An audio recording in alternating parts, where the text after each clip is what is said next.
Now, here's a personal one. Request. Do Mhm. you like requests? Be honest with you. Me, no. You're going to take them. I mean, it depends,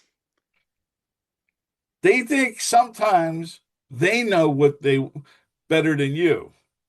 right? Like, and they want you to shoehorn certain songs that's not Well, going to fit.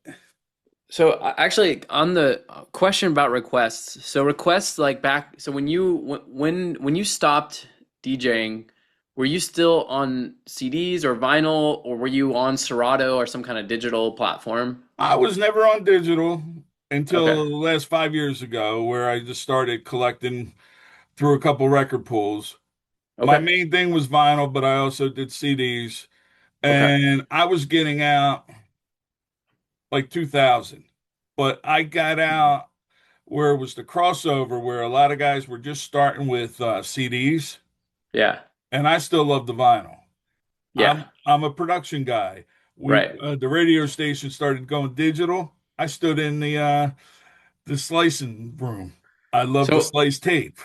I'm like oof, an old oof. dinosaur. Now Mm, now I'm used to doing digital. But it took me a long time to get away from an old, I was used to doing it one yeah. way. They used to joke with me. We're gonna get you when you go to CDs, we're gonna get you Static Pop Mm. CD. So you could play that so it make you feel like you're playing records still. Right. But That's hilarious. no, I even played cassettes when I was in the clubs. That's going way back. Wow. Oh yeah, yeah. And Okay, so question back to the request.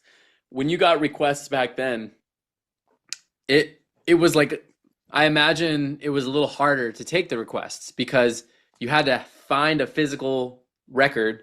You had to like figure out what like maybe you don't know exactly what you're or you have a more defined set, right? And to like take and physically look for that record while you're still maintaining like the current record that's playing, making sure it doesn't play out. Like there's a lot more work that goes into taking a request when you're on vinyl, right? right.